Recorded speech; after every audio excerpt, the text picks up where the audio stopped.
won because I don't know if that's a tie. I mean, I think the Browns may come away with a win if, I mean, Baker Mayfield came in the other night.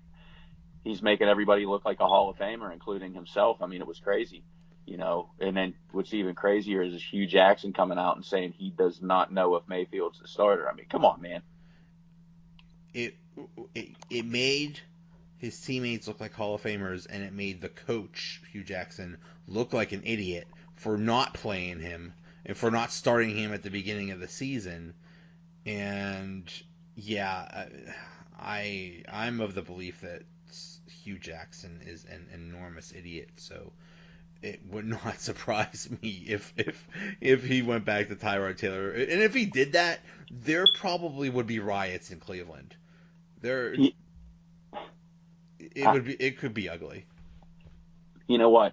For a minute, I kind of thought that Haley was doing the old Kansas City Chief, where he was going to call all these basic plays, and you know, halfway through the season, it was going to get Hugh Jackson fired. All of a sudden, he brings in Baker Mayfield. Boom, contract for Browns head coach. But I think it, you know, Tyrod going into the concussion protocol kind of killed Haley's dream. They had to go to Mayfield and open it up a little bit. So unknowingly, I think Hugh Jackson saved his own job by having to go to Mayfield. Yeah, yeah. So,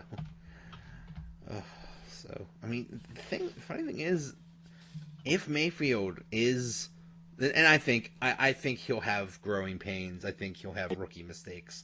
I don't think he'll always look as good as he did that first game. Or hey, maybe he will. Maybe he'll have a great year. I don't know, but I mean, Browns actually they're hitting they're batting 1,000 so far with their draft picks. If Mayfield turns out great, Ward, that cornerback, looks amazing. Then they have Myles Garrett on defense at defensive end. He's looking amazing. They might actually have some good building blocks there. Maybe they do know what they're doing a little bit. Well, that Dorsey is the GM there, and he's the one that basically, I think, got all those picked all those good players in Kansas City, like Mahomes. So sounds like he really knows what he's doing, and you know, hey, blind squirrels get acorns too. So I mean, they might have finally got some success, and I won't go. I'll go from pitying them to hating them again, which I'm looking forward to.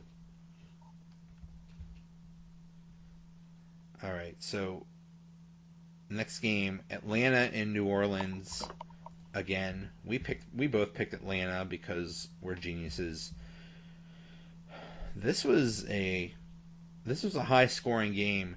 What surprised me about this is I had no idea that the Saints and Falcons fans hate each other's guts. That's a huge rivalry. Did you know that? Yeah, I did. I mean, it's a huge divisional game. It dates back a while. I'm surprised you didn't know that. I did not.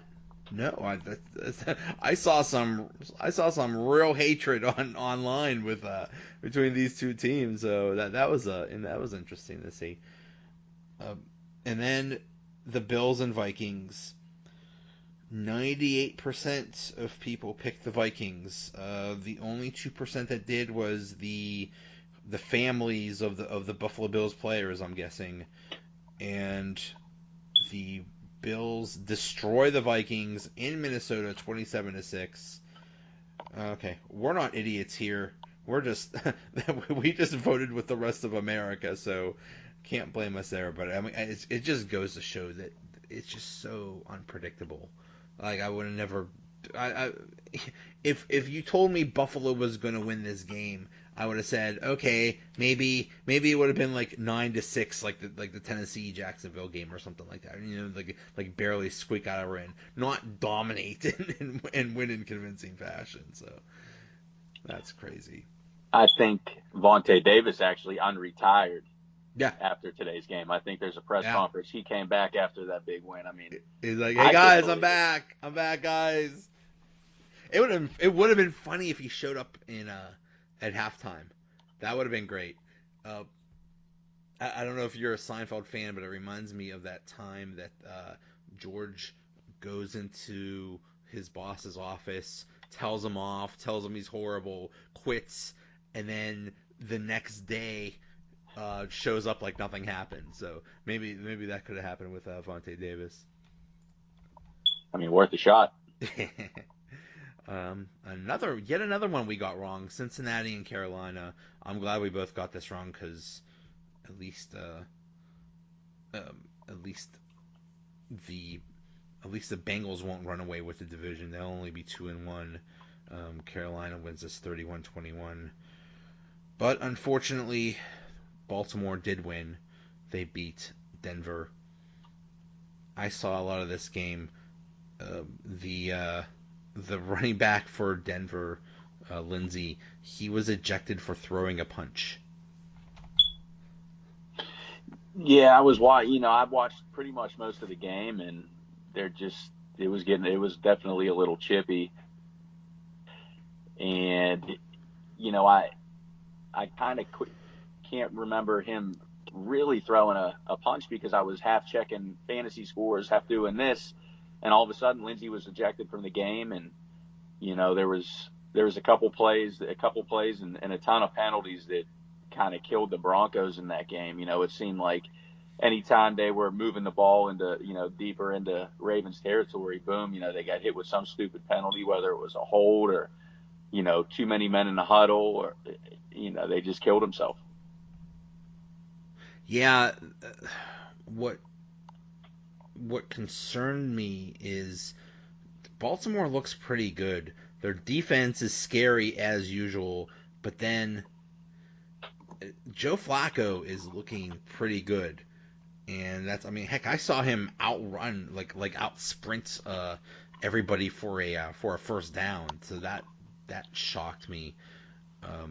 If I mean, I thought at the beginning of the year that Cincinnati and Baltimore would be kind of like middle of the road teams, like 8-8, 9-7, but they actually both look good early on. So that's a little concerning.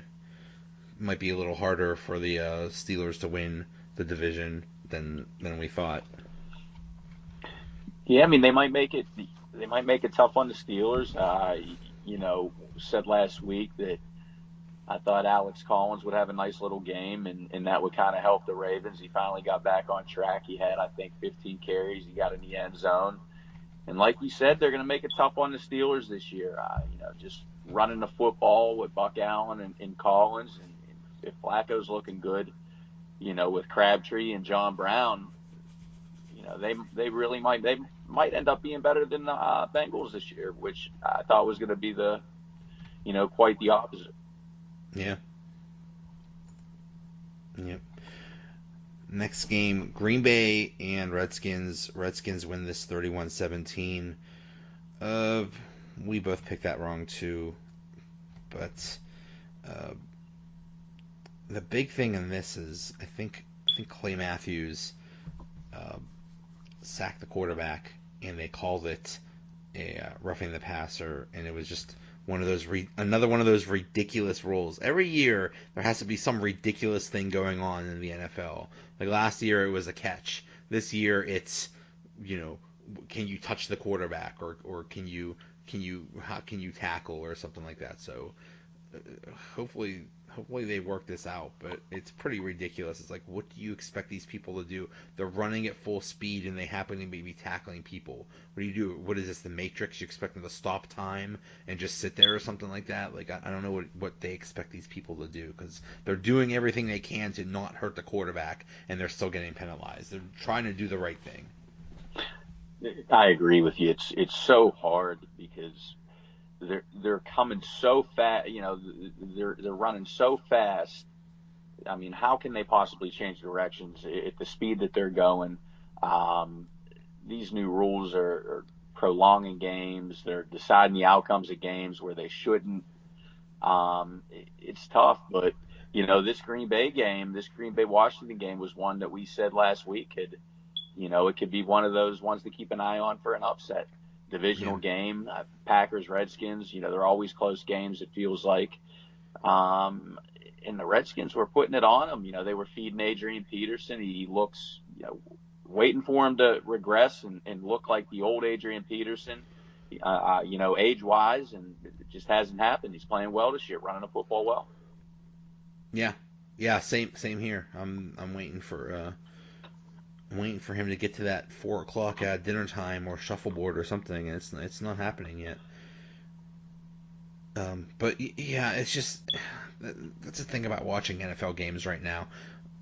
There either is always a flag or you're expecting a flag, and it's really not enjoyable to watch a game because it's just like it's just the way it's officiated. It's ridiculous. Tennessee and Jacksonville. Tennessee wins 9-6. Another game we both didn't see coming. If I were to guess, the Jaguars were so happy after beating New England last week. It was just a big letdown game. If I were to guess, that was the case. I mean, heck, I think Marcus Mariota couldn't even grip a football or throw it, and they still managed to win. Yeah, I mean, divisional letdown game for the Jags.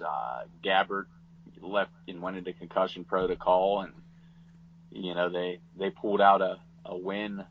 I definitely didn't think they're going to be able to pull out a win, but hey, like our picks say, what do I know? Yeah. We obviously know nothing. That's the case. We both did pick the Eagles to beat the Colts, so there's that. Let's see.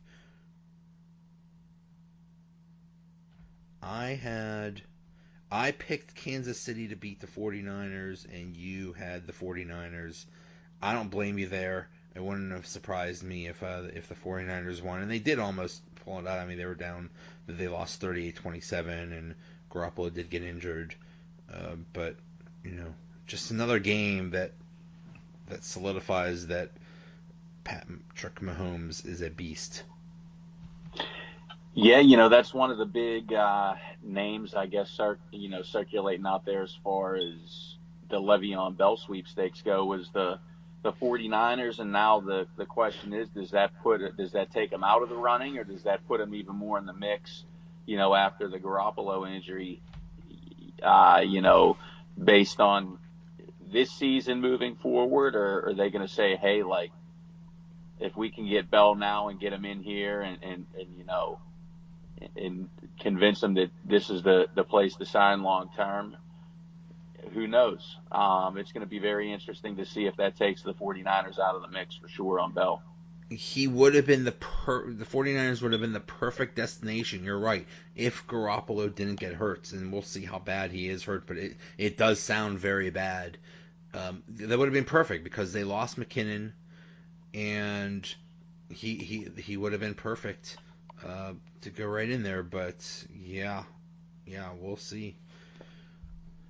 Oakland and Miami, we both had Oakland.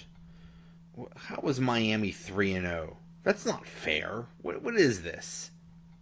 That's a very good question. Of all teams that I could have thought or imagined would be 3-0, one of them probably wasn't Miami. I thought they were going to be one of the worst teams in the league, but there's other teams like the Cardinals and the Raiders, and who've looked, to be the worst team in the league. Or we thought it might be the Bills, but it was a close game that, but the Raiders the Raiders were the Raiders at the end of the day today. Not looking good for Gruden.